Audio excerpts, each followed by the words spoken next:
La force m'unira-t-elle à jamais à toi et mettra-t-elle fin au martyre de ma douloureuse séparation? La simple pensée de la mort non seulement ne m'inspire aucune crainte, mais elle m'apporte du soulagement.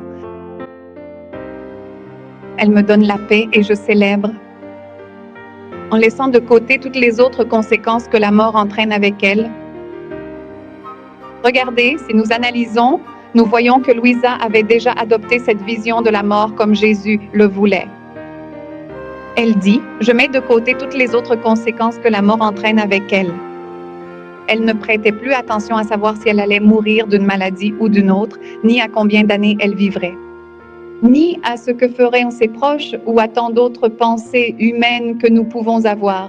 Elle dit, tout cela, je le mets de côté. Pour moi, la mort signifie que je vais m'unir à toi de façon inséparable et c'est pourquoi je fais la fête. Bien, alors Jésus lui répondit, ma chère fille, en vérité, cette peur extravagante de mourir est une véritable sottise. Faites bien attention au langage de Jésus. Cette peur extravagante de mourir est une sottise, de son point de vue bien sûr, car pour celui qui croit, la mort n'est qu'un passage. Il nous invite donc à ne plus craindre ce moment, mais à l'accueillir avec une paix intérieure et une confiance absolue. Parce que chacun possède tous mes mérites, mes vertus et mes œuvres comme passeport pour entrer au ciel. Nous l'avons déjà vu tout à l'heure, et celui qui unit sa volonté à celle de Dieu, qui unit toute sa vie à celle de Dieu et qui vit dans la divine volonté, c'est le passeport pour entrer directement au ciel s'il meurt dans cet état. Car toute sa vie passée a déjà été refaite par Jésus, il s'est uni à cela et c'est devenu aussi la sienne. Alors, quelle crainte de la mort peut-il y avoir face à ce panorama? Comme il est dit ici, c'est une peur extravagante, c'est-à-dire hors du bon sens. Je sens que chacun possède désormais tous mes mérites, mes vertus et mes œuvres, comme un passeport pour entrer au ciel, puisque je les ai donnés à tous en dons précieux et éternels. Le problème, c'est que tout le monde ne les accepte pas, ni ne s'unit à Jésus, et ils meurent par eux-mêmes, seuls, sans être connectés à Jésus, ou bien connectés seulement dans la mesure de ce qu'ils connaissent.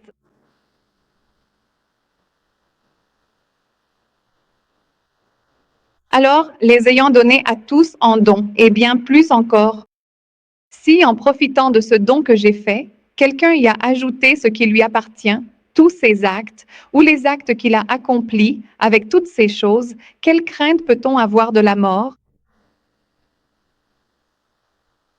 Tandis qu'avec ce passeport des plus sûrs, l'âme peut entrer où elle veut et tous, par considération pour ce passeport, la respectent et lui ouvrent le passage. Quant à toi, ce fait de ne pas craindre du tout la mort vient d'avoir traité avec moi et d'avoir expérimenté combien l'union avec le souverain bien est douce et précieuse. Louisa avait déjà pu véritablement expérimenter par elle-même que la forme la plus profonde et la plus grande de bonheur réside dans l'union avec Dieu. C'est pourquoi c'était ce qu'elle désirait le plus. Comme je vous le dis, nous avons tous cette tendance à rechercher le bonheur précisément parce que Dieu nous a créés pour le bonheur. Le problème, c'est que nous le cherchons là où nous ne le trouverons pas. Mais Louisa, qui savait déjà ce qu'était le bonheur complet et total, c'est-à-dire l'union pleine avec Dieu, déjà ici-bas, mais encore plus pleinement au ciel, eh bien, c'était la seule chose qu'elle désirait. C'est pourquoi non seulement elle ne craignait pas la mort, mais elle la désirait. Parce qu'elle ne voyait pas la mort comme une mort, mais comme une union avec Dieu, tout cet aspect spirituel avec des yeux spirituels. Je dis cela pour que nous aussi, nous en venions à voir la mort de cette manière. Sache donc, mon enfant, que l'hommage le plus précieux et le plus agréable qu'une âme puisse jamais m'offrir en ce monde, c'est de nourrir en son cœur le désir ardent de mourir à soi-même pour s'unir éternellement à moi dans la gloire.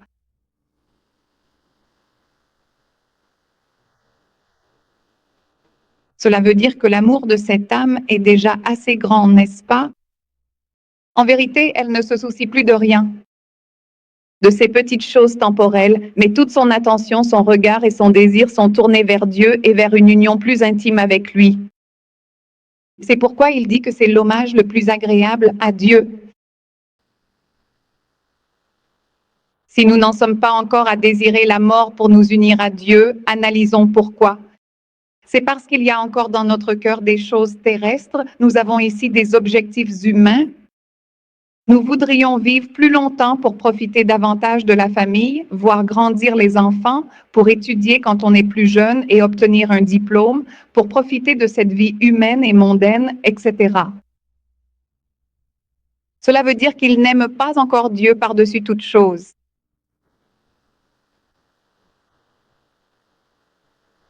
Sache bien que l'hommage le plus infiniment agréable qu'on puisse jamais m'offrir est de désirer sincèrement mourir pour s'unir à moi pour l'éternité. Il y a aussi des personnes qui désirent mourir, mais à cause de leurs problèmes et parce qu'elles ne voient plus de solution à leurs difficultés. Ce n'est pas le plus grand hommage. Il ne s'agit pas de désirer la mort pour la mort, non. Il s'agit de désirer la mort pour s'unir à Dieu. Et c'est la plus belle disposition de l'âme pour se purifier. Vous voyez?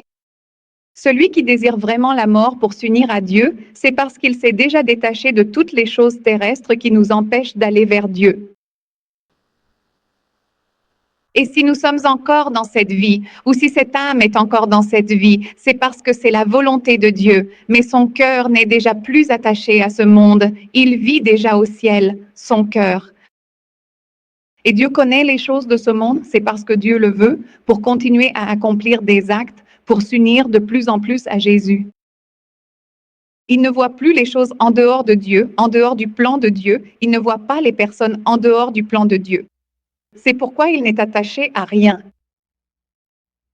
Et c'est pour cela qu'il est dit ici que c'est la meilleure purification et sans aucun intervalle passer directement par l'ancien chemin. Mon Dieu, quel grand ciel! À quel point nous avons un retard immense à redouter la mort, simplement parce que nous refusons catégoriquement de passer par le purgatoire. Bon, cela représente déjà une amélioration notable.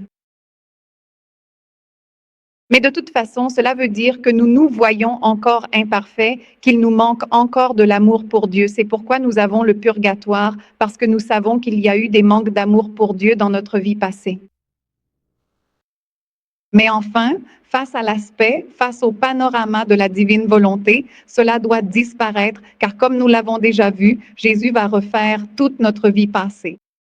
Et si nous voulons toujours, et dans tous les actes qui nous restent, continuer à vivre dans la divine volonté et y grandir, quelle est la crainte de la mort? Parce qu'une âme qui vit dans la divine volonté et qui meurt à n'importe quel moment doit être prête pour la mort. En fait, elle est prête pour la mort. Si nous ne nous sentons pas ainsi, c'est qu'il nous manque alors de nous immerger davantage dans la volonté du Seigneur. Cesser davantage de penser à nous-mêmes et à nos affaires, porter plus d'attention au monde spirituel, car il faut garder à l'esprit que c'est pour cela que nous sommes dans cette vie, pour aller au ciel comme nous l'avons vu, c'est notre but. Comment est-il possible que nous mettions notre objectif ici-bas sur la terre? Si le but principal est qu'à un moment donné, nous allons nous présenter devant Dieu pour pouvoir aller jouir avec lui. C'est à cette finalité que nous devons toujours nous arrêter et ne pas l'oublier. Que fait le monde? Il enlève la pensée de la mort et de tout ce plan de Dieu et se plonge dans les choses matérielles, temporaires, qui finissent et même dans le péché. Il y a le désordre en dehors du plan de Dieu et puis la mort arrive. Et c'est une véritable tragédie qui vient détruire leur plan humain. Car en ayant toute cette vision erronée et fausse de la vie et de la mort, ils ne savent ni d'où ils viennent, ni où ils vont. Alors, en nous ordonnant sur ce point de connaître notre origine, notre destination et notre finalité, la mort n'est donc pas une tragédie, C'est le développement normal vers là où nous allons pour pouvoir être heureux. C'est notre finalité. Précisément, mon père disait que la mort est l'acte le plus grand que nous puissions accomplir. L'acte le plus grand n'est même pas, par exemple, la communion. Si c'était l'acte le plus grand, dans ce cas, nous mourrions et irions au ciel, et Dieu ne nous donnerait plus la possibilité de continuer à accomplir d'autres actes, parce que celui-ci aurait été si grand qu'il nous aurait comblés. Non, ce n'est pas l'acte le plus grand. L'acte le plus grand, c'est celui de la mort, parce que bien vécu, tu comprends? Il débouche sur le ciel. Nous ne pouvons plus accomplir d'autres actes, parce que celui-là nous a tellement comblés qu'il nous a fait arriver au ciel. Et pour bien accomplir ce dernier acte le plus grand, Dieu nous offre toute notre vie. Toute notre vie est une préparation à cet acte. Plus nous vivrons toute notre vie en union avec Dieu, et maintenant dans la divine volonté, plus ce dernier acte sera grandiose, plus il sera parfaitement accompli. Donc, loin de chasser la pensée de la mort, nous devrions l'avoir chaque jour à l'esprit. C'est vers cela que je vais. Comment vais-je agir aujourd'hui pour le jour où Dieu m'appellera?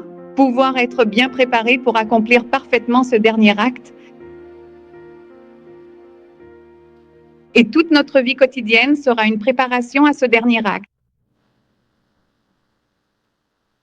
C'est vers cela que nous tendons, n'est-ce pas? C'est aussi pour cela que Dieu nous donne le don de sa volonté comme vie pour faire un acte, puis un autre, et le jour de notre mort, être déjà complet et accompli.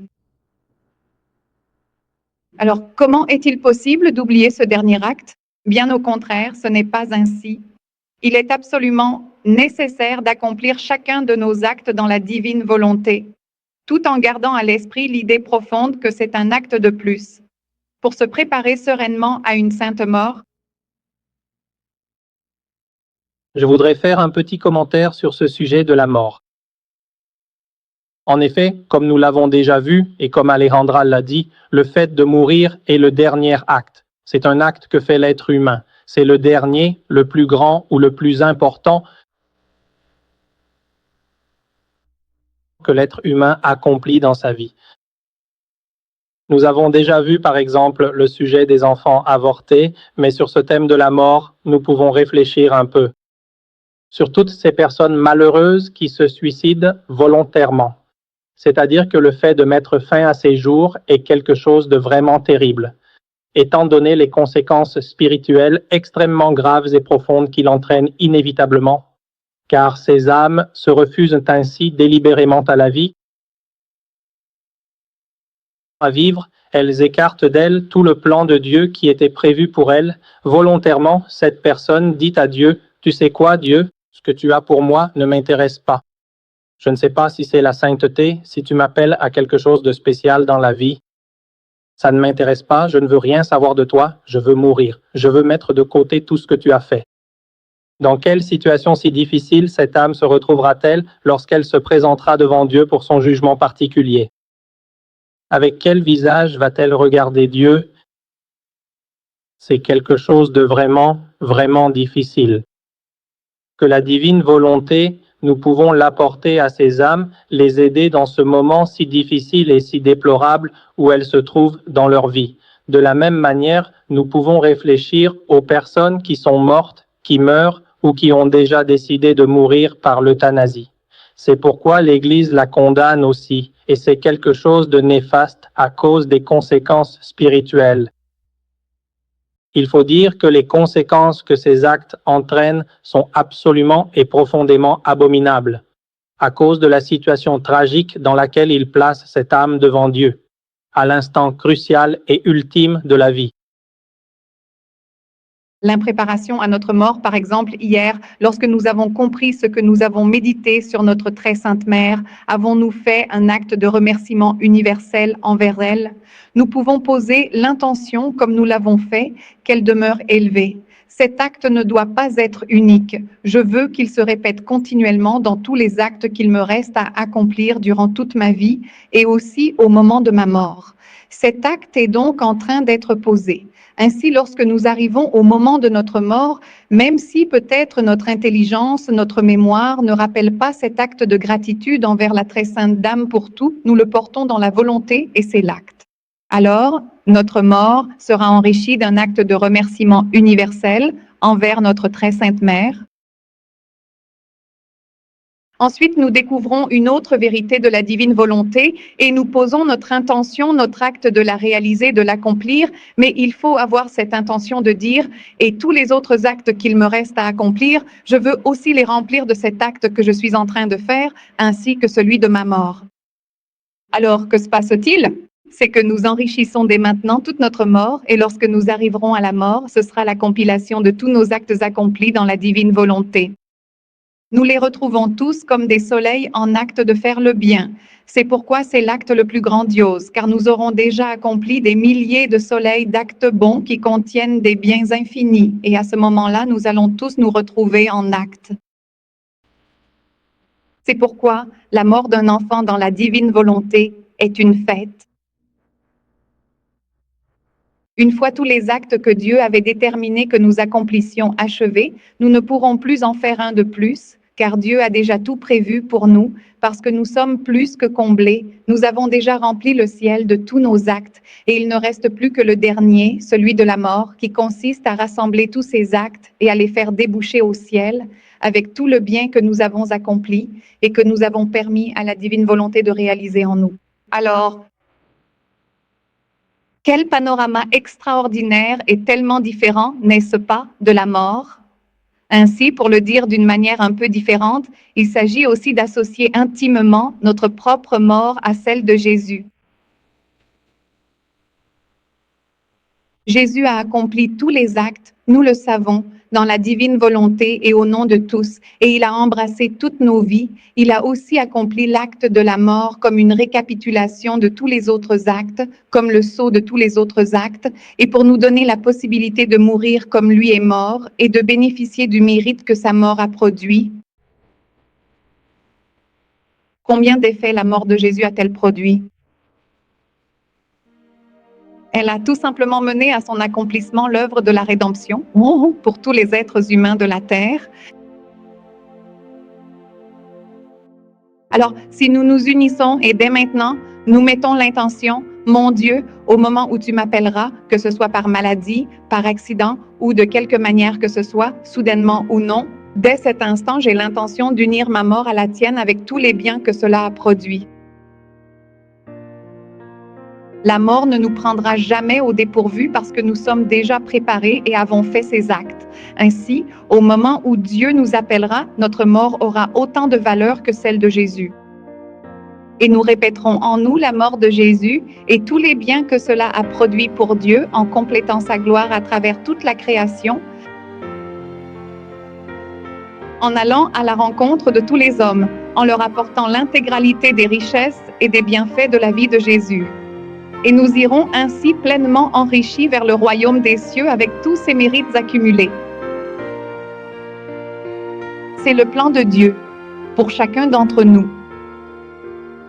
C'est pourquoi je dis que dès maintenant, tous nos actes doivent être une préparation à la mort. Parce que c'est là que nous allons et c'est ce que Dieu veut. En ce moment, il s'agit de travailler un acte, puis un autre, une connaissance, puis une autre, car nous ne sommes pas de ceux qui... Enfin, nous devons acquérir une connaissance et poser l'acte parce que nous sommes humains. Dieu nous a fait ainsi. C'est pour cela qu'il nous donne le temps, tant d'années, tant d'actes. Alors, si nous ne les gaspillons pas, nous arriverons complets au moment de notre mort et ce sera un triomphe. Faire une gloire à Dieu, d'avoir enfermé dans notre âme tous les biens qu'il voulait y enfermer et d'avoir permis à notre âme de réaliser toutes les merveilles qu'il voulait accomplir, parce que nous ne nous sommes pas opposés au plan de Dieu, mais au contraire, nous nous sommes unis volontairement et avec tout notre amour à ce plan de Dieu pour notre vie et pour notre mort. C'est donc en voyant les choses avec ces yeux-là, spirituel, que cela nous importe de quelle maladie nous allons mourir ou dans quelles circonstances, il vaut mieux dès à présent offrir la mort qui viendra ensuite et la manière dont nous partirons volontairement. Non, Dieu, ce n'est pas volontairement que je veux le faire pour moi, mais dès maintenant, j'accepte ma mort comme ta volonté et je veux vivre dans ta volonté.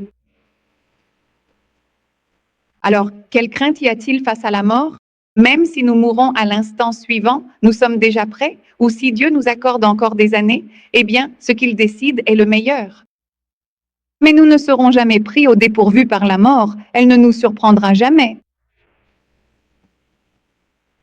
Comme tant d'autres dans le monde, oui, car leurs objectifs sont, ou si nous avons déjà vu que les plans de l'homme sont, ces chemins sont absolument et radicalement différents, diamétralement opposés et extrêmement limités dans leur portée par rapport au dessein infiniment grandiose, majestueux et éternel que Dieu a prévu pour chacun de nous, bien au-delà de ce que nous pouvons imaginer. Et comment sera la mort d'un enfant de la divine volonté dans ce contexte? Eh bien, si nous disons que chaque petit acte que nous accomplissons, même un simple battement de cœur, fait dans la divine volonté et uni à Jésus, produit et contient des biens infinis que nous sommes totalement incapables de saisir ou de comprendre dans cette vie, et possède une félicité absolument unique, spéciale et immense, que nous pourrons partager éternellement avec l'ensemble des habitants du ciel. Face à ce panorama, imaginons que Dieu nous laisse voir un seul des actes que nous avons voulu accomplir dans sa volonté. Nous mourrions de joie en voyant ce grand miracle de la volonté divine agissant dans notre volonté humaine et tous les biens que cela produit dans l'éternité et pour tous les hommes. C'est pour cela que Dieu ne nous laisse pas voir cela dans cette vie. Dieu est tellement bon qu'il dit, je ne vais pas leur laisser voir ce premier acte qu'ils ont accompli dans ma volonté, parce que je veux qu'ils continuent à se remplir de mes dons et de mes autres biens. Je vais le leur cacher pour qu'ils fassent un autre acte, qu'ils en découvrent davantage, puis un autre acte, et ainsi de suite. De cette façon, je peux continuer à donner mes biens et mes bonheurs, et ils peuvent continuer à œuvrer, accomplissant toujours plus d'actes pour la gloire, le bien et le bonheur d'eux-mêmes et de tout le ciel. Mais il arrivera un moment où Dieu nous permettra peut-être de comprendre un peu plus, ce que signifie un seul acte accompli dans sa volonté. Et lorsque cela nous sera manifesté plus clairement, c'est alors que notre cœur ne pourra plus résister à tant de bonheur. Et ce sera la mort d'un enfant de la divine volonté. Ce ne sera pas à cause de la douleur, du désespoir ou je ne sais quoi, même s'il souffre aussi, oui. Non, mais ce ne sera pas cela. Ce sera parce que les yeux de son âme s'ouvrent davantage et, en voyant cette merveille que Dieu a accomplie en lui et tous les biens qu'il a produits, son corps ne pourra plus contenir cela, son âme se détache. Et il commencera à goûter toutes les félicités de chacun de ces actes accomplis par la divine volonté.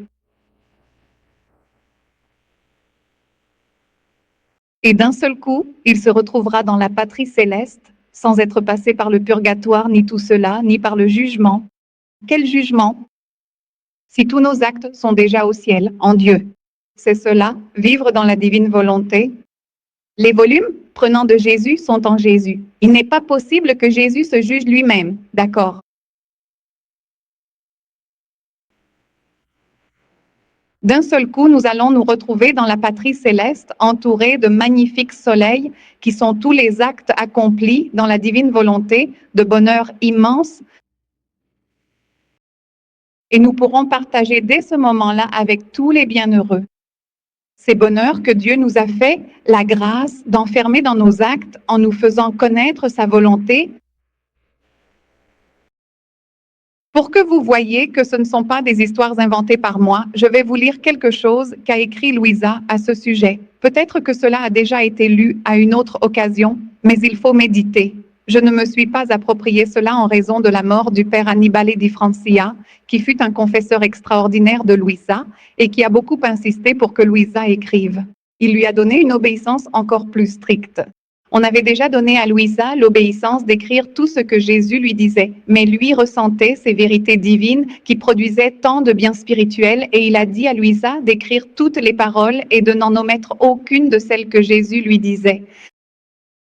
L'amour de ce père était si grand et sa conviction que tout cela chez Louisa était divin était telle qu'il fut le premier au monde à vouloir publier les écrits de Louisa. Il commença par publier les Heures de la Passion et quelques autres chapitres sélectionnés tirés de Louisa. En réalité, dans sa volonté, il voulait diffuser tous ses écrits pour faire du bien à tout le monde. Mais bon, Dieu l'a rappelé à lui. Si nous voyons cela humainement, Dieu l'a emporté soudainement, en plein milieu, alors qu'il commençait à peine à publier ses écrits.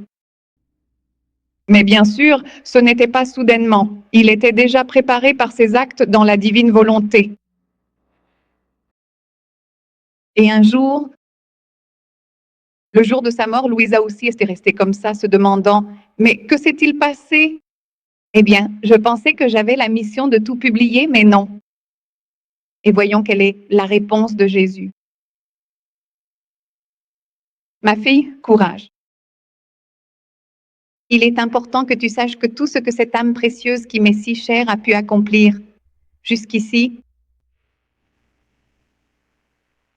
Bon, non, avant de continuer. Appliquons-le à n'importe quelle âme dans la divine volonté, à n'importe lequel d'entre nous, à vous qui mourrez. Appliquons-le à notre propre mort si nous voulons vraiment vivre dans la divine volonté aussi. Ce n'est pas seulement pour le Père Hannibal. Vous devez savoir que tout ce que cette âme qui m'est si chère a fait, toutes les connaissances qu'elle a acquises sur ma volonté, c'est-à-dire les connaissances et les actes. Elle a enfermé tant de lumière en plus dans son âme. Ainsi, chaque connaissance supplémentaire est une lumière plus grande que possède cette âme et chaque connaissance apporte en plus une lumière différente à l'âme. Vous ne croyez pas que ce sont des lumières identiques? Non, chaque connaissance a sa caractéristique particulière, tout comme les actes ont une lumière spéciale différente qui doit être complétée. C'est pourquoi il est si important de lire tous les écrits de Louisa. Sinon, il manquera différents rayons de lumière pour pouvoir compléter ce son. Chaque connaissance, en plus, est une lumière plus grande que l'on possède et chaque connaissance met dans l'âme une lumière différente, toutes aussi belles les unes que les autres. Mais pas seulement la lumière, mais aussi le germe du bonheur différent que chaque lumière contient. Voyez-vous, chaque vérité sur Dieu, chaque lumière que nous comprenons à propos de Dieu, contient un bonheur spécial et différent des autres également. Parce que tout ce que l'âme humaine peut véritablement faire. Non, plus précisément, parce que tout ce que l'âme peut connaître de bien et de beau, avec la ferme volonté de le mettre en pratique en elle-même. Encore une fois, il s'agit de connaissance et d'action, de la volonté de connaître pour mieux reconnaître, avec cette volonté profonde de le mettre en pratique dans sa propre vie.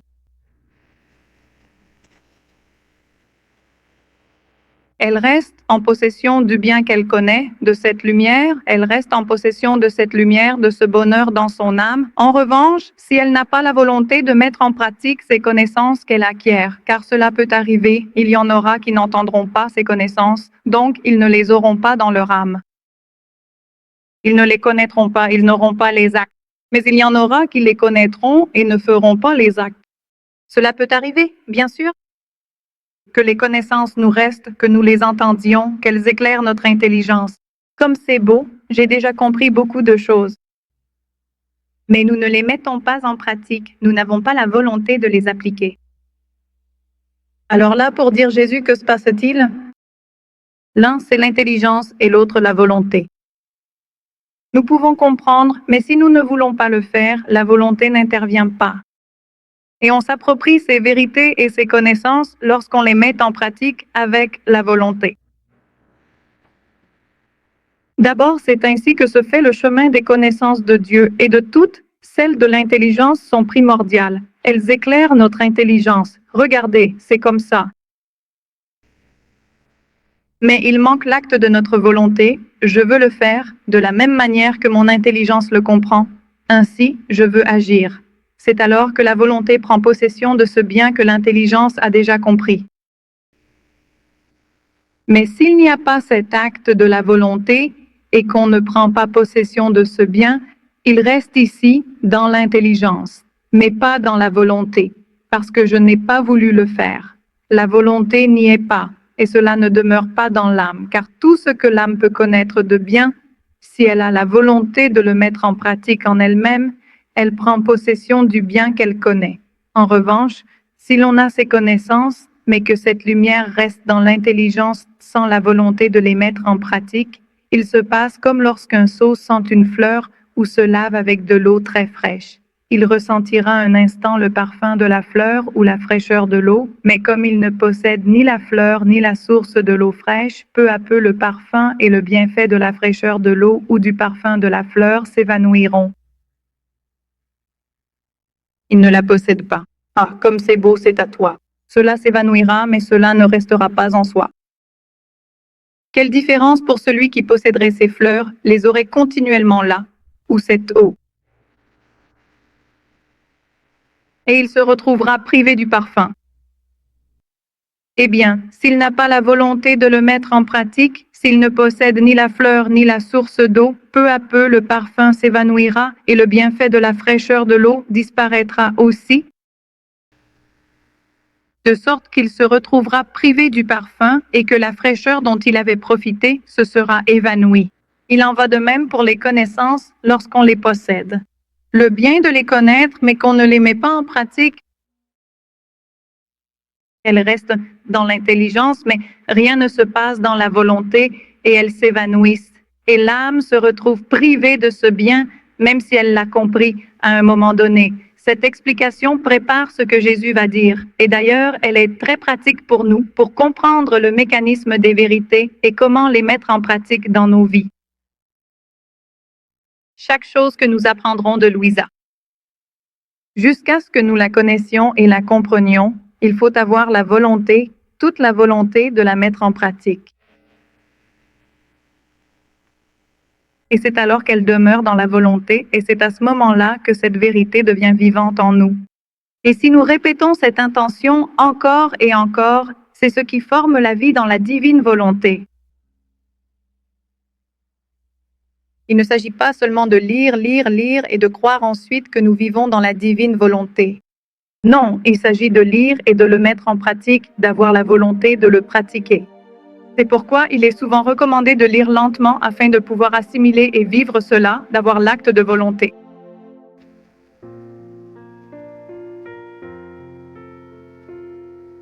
Eh bien, maintenant, prenons le temps d'examiner cette étrange âme. Celle du père Hannibal, dans ce cas, avait toute la volonté de mettre en pratique les connaissances qu'il avait acquises. Tellement que, voyant le grand bien qu'il ressentait, il voulait le faire connaître aux autres en les publiant. Ainsi, tant qu'on agit sur la terre, le corps, plus qu'un simple muet, renfermait cette lumière de chaque connaissance, de chaque acte, je ne sais pas, de chaque connaissance et de chaque acte mis en pratique. Grâce à cette connaissance, c'était une lumière de plus. Nous avons déjà vu alors qu'elle restait en lui, elle s'accumulait, mais c'était le corps qui enfermait cette lumière. Mais dès que son âme est sortie de la prison de son corps, elle s'est retrouvée revêtue de la lumière qu'elle possédait immédiatement. Voilà ce qu'est la mort d'une âme dans la divine volonté et les nombreux germes de bonheur qu'elle possédait, selon chaque connaissance qu'il a acquise et chaque acte qu'il a accompli. Ils ont commencé à se développer en lui, car ici, il ne s'agit que de la petite graine, comme je vous le dis, qui n'est pas encore faite pour ressentir le bonheur. C'est pourquoi on ne dispose que de la semence. Mais une fois que l'âme sort du corps, ces germes commencent à se développer et il a commencé à ressentir le commencement de la vie des véritables béatitudes. Et en se plongeant dans la lumière éternelle de son Créateur, il se retrouva dans la patrie céleste.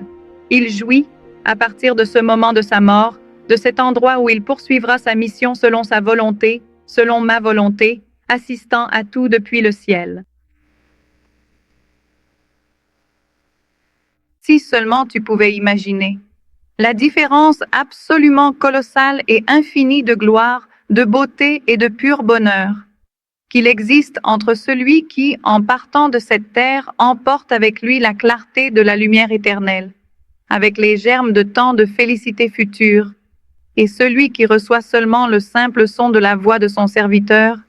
C'est une distinction véritablement immense et indescriptible. Il y a une telle différence que la distance entre elles est plus grande que celle qui existe entre le ciel et la terre. Ce sont des concepts que nous ne pouvons vraiment comprendre qu'au ciel, mais au moins ils élargissent énormément notre vision et nous amènent à porter notre attention sur ce qui va constituer notre bonheur éternel, c'est-à-dire à mieux connaître et à vivre davantage dans la divine volonté.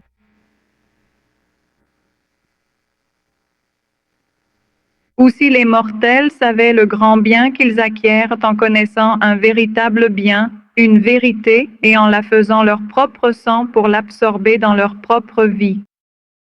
Feraient-ils concurrence? Oublieraient-ils tout simplement pour connaître une vérité? Et ils donneraient leur vie rien que pour la mettre en pratique. Espérons que cela nous arrive à nous aussi face à ces vérités, n'est-ce pas? Louisa dit, et pendant que Jésus disait cela, je vis devant moi l'âme bénie du Père Hannibal près de mon lit, revêtue de lumière, suspendue au-dessus de la terre, qui me regardait fixement mais sans me dire un mot. Moi aussi, je me sentais très grande. Lui aussi resta très étonné devant la merveille qu'était la beauté d'une âme qui avait vécu et était morte dans la divine volonté. Et puis, Jésus ajouta encore ces paroles. Regarde attentivement de quelle manière il se trouve ainsi transformé. Ma volonté est pure lumière et elle a totalement transformé cette âme en une lumière éclatante. Ma volonté est infiniment belle et radieuse et elle lui a donné toutes les nuances possibles de la beauté la plus parfaite. Parce qu'il a voulu unir tous ses actes à Dieu, alors Dieu lui donnait maintenant une nuance, le laissant faire, il l'a laissé travailler et il lui a donné absolument toutes les nuances et les subtilités de la beauté parfaite. Elle est devenue pleinement sainte et pure et il a été sanctifié. Ma volonté détient en elle-même l'intégralité de toutes les sciences et l'âme a été investie de la science divine. En somme, de manière tout à fait extraordinaire. Il n'y a rien que ma volonté ne lui ait donné. Oh, si tous comprenaient ce que signifie la volonté divine, ils mettraient tout de côté, ne s'occuperaient plus de rien d'autre et tous leurs efforts seraient uniquement consacrés à faire ma volonté.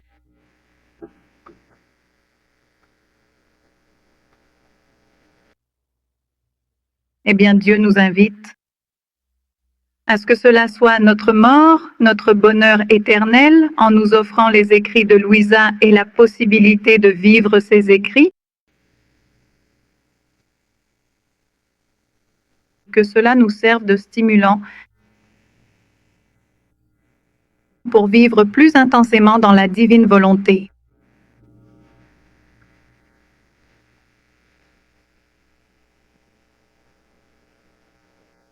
Bon, même si le temps touche déjà à sa fin, je vais lire le dernier petit passage, sinon je resterai interrompue et ce ne serait pas complet.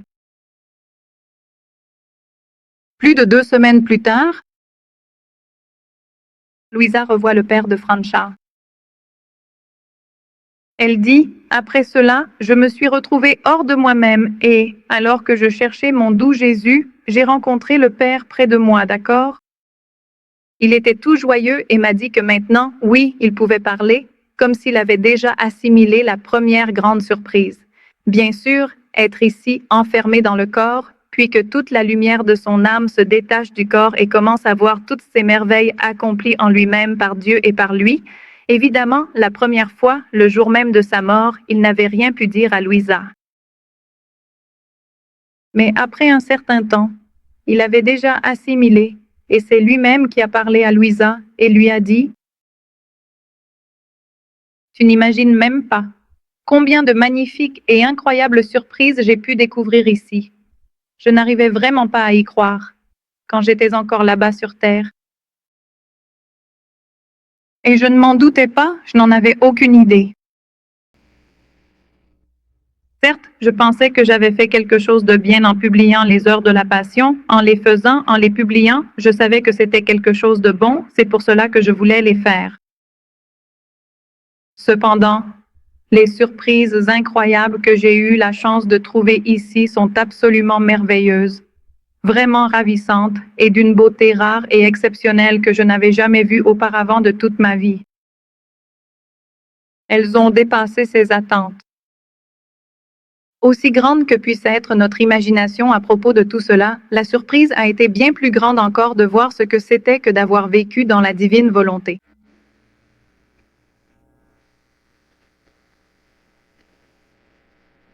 Les surprises que j'ai trouvées sont merveilleuses, ravissantes, d'une beauté rare jamais vue auparavant.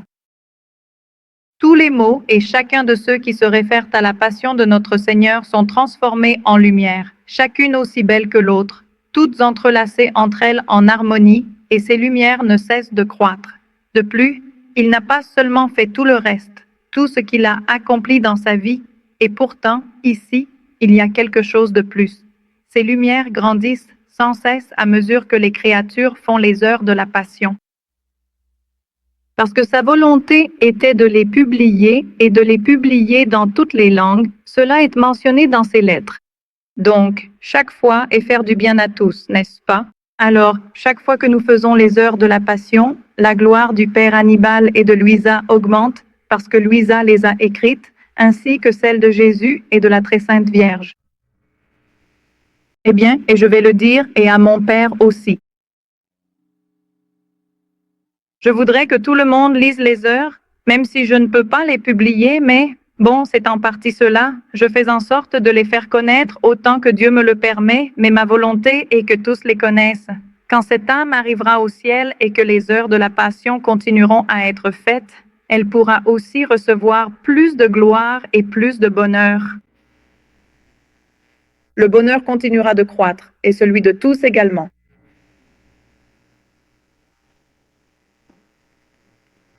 Ainsi, à mesure que les créatures font les heures de la Passion, d'autres lumières s'ajoutent aux premières. Quel bel environnement familial, n'est-ce pas? C'est cela, la véritable union familiale sur le plan spirituel, où nous coopérons les uns avec les autres à notre bonheur éternel et le partageons.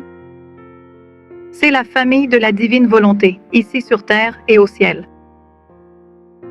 Je vais aussi t'en dire plus, mais ce qui m'a le plus surpris, ce sont les quelques mots sur la divine volonté publiés par moi, jusqu'à ce que j'ai parlé des heures de la Passion. Maintenant, je vais parler des quelques chapitres qu'il a publiés.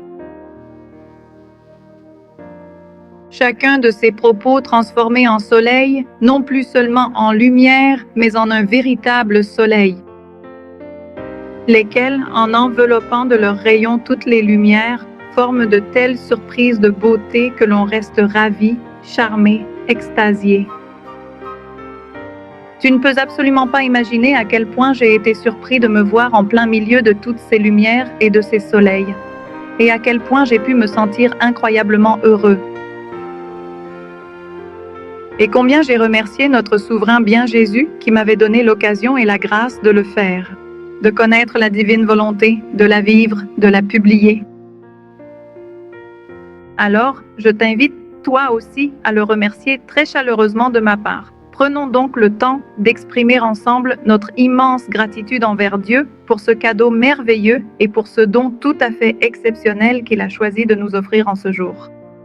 Il met entre nos mains et dans notre vie, et profitons-en, car cela, comme je vous le dis, formera notre bonheur éternel d'une manière dont nous n'avons pas la moindre idée, quelle que soit l'imagination que nous mettions dans l'affaire. Eh bien, voyons si avec cela, les peurs de la mort disparaissent. Bien au contraire, permettez-moi de préciser. Ah, bon, ceci est le 22e volume de cette collection. C'est l'un de ces volumes qui normalement ne sont pas utilisés, mais bon, comme il sert à l'intérêt général, au bien-être de tout le monde et au sujet, pour illustrer parfaitement le propos dont nous traitons ici. C'est pour cela que je l'ai lu. Bon, eh bien, allons déjeuner alors. Bien, parmi les questions, il y en a une ici. Qui continue un peu avec le dernier sujet. L'âme qui vit dans la divine volonté meurt-elle? Non.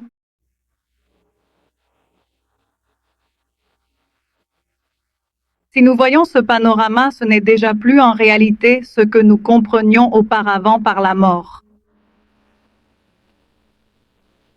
Bien, au lieu de vous répondre moi-même, c'est Jésus qui va vous répondre à travers ce chapitre. Ma chère fille, pour l'âme qui accomplit fidèlement ma volonté et qui choisit de vivre continuellement de mon divin vouloir, la mort n'existe absolument plus. La mort existe pour celui qui ne fait pas ma volonté, car il doit mourir à beaucoup de choses. Il lui faut renoncer totalement à lui-même, à ses propres passions et aux choses de la terre. Mais celui qui fait ma volonté, n'a-t-il déjà plus rien à quoi mourir? Parce qu'elle est déjà morte à tout cela de son vivant, en entrant dans la vie de la divine volonté et en mourant à sa propre volonté, elle est déjà morte à tout ce à quoi les autres mourront au moment de la mort. Elle n'a plus rien à quoi mourir, elle est déjà habituée à vivre du ciel.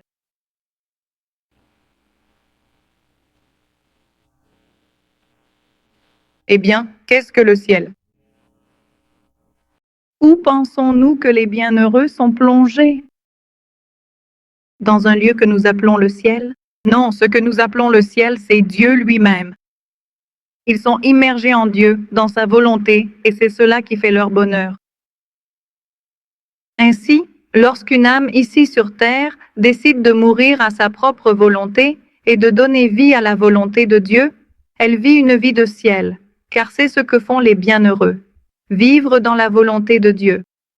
Mais avec cette différence, les bienheureux jouissent et voient tous les effets qu'un acte de la volonté de Dieu produit, alors que nous ne voyons pas cela, mais en échange, nous grandissons, nous accomplissons davantage d'actes et nous acquérons de nouveaux bonheurs qui nous sont propres. Donc, c'est cela, vivre la vie. Vivre dans la divine volonté, c'est vivre le ciel ici sur terre. Que ta volonté soit faite sur la terre comme au ciel. C'est cela le règne de la divine volonté que Jésus veut nous donner, et c'est pourquoi il nous a laissé la demande de le prier. Vivre la vie des bienheureux sur la terre. Comme je vous le dis, comme nous l'avons déjà expliqué, l'âme qui vit déjà dans la divine volonté, à quel moment ressent-elle la peur de la mort? À quel moment sent-elle qu'elle va quitter quelque chose? À quel moment sent-elle qu'elle va subir un détachement d'ici? Si elle a déjà porté son attention et sa vie là-bas, dans la divine volonté, il n'y a plus cette mort, ce que l'on entend normalement par la mort. Parce qu'elle a voulu la vivre volontairement avant, et cela a beaucoup plus de mérite. Parce que ceux qui sont au point de mourir devront le laisser, mais de force. Parce qu'ils n'ont plus d'autre choix. C'est pour cela qu'ils vont au purgatoire, parce qu'ils n'ont pas voulu le laisser librement et vivre dans la divine volonté, remplir leur vie de la volonté de Dieu. Mais nous, les âmes qui voulons vivre dans la divine volonté, nous laissons volontairement tout ce qui est mort, tout ce qui est péché, tout ce qui est terrestre. Nous nous abandonnons aussi nous-mêmes. Et alors, cela a aussi un plus grand mérite, l'avoir fait de son vivant volontairement, librement et par amour pour Dieu et non par contrainte. Pour l'âme qui fait ma volonté et vit de mon vouloir, il n'y a pas de mort. La mort est pour celui qui ne fait pas ma volonté, car il doit mourir à beaucoup de choses, il doit mourir à lui-même, aux passions, à la terre. En revanche, celui qui fait ma volonté n'a rien à quoi mourir, il est déjà habitué à vivre du ciel. Pour elle, pour cette âme, ce n'est rien d'autre que de laisser ses haillons, comme si elle quittait les habits de pauvre pour revêtir les vêtements de reine. Quitter les habits de pauvre, ce corps qui couvre toute cette lumière, elle le laisse pour se vêtir de toute cette lumière. Pour se vêtir des habits de reine et ainsi quitter l'exil et arriver à la patrie, presque en triomphe. Car l'âme qui fait ma volonté n'est pas soumise à la mort, elle n'a pas de jugement, sa vie est éternelle. Ce qui devait être la mort, l'amour l'a déjà accompli à l'avance et ma volonté l'a toute réordonnée en moi, de sorte que je n'ai plus rien à juger en elle. Alors, demeure dans ma volonté, et quand tu t'y attendras le moins, tu te trouveras dans ma volonté au ciel. C'est pourquoi l'âme qui meurt dans ma volonté, en entrant dans la patrie céleste, non seulement les portes du ciel s'ouvriront, mais tout le ciel descendra pour la faire entrer dans la demeure céleste. Et pour lui rendre honneur, afin de la faire entrer dans la demeure céleste et d'honorer l'accomplissement de ma volonté en elle.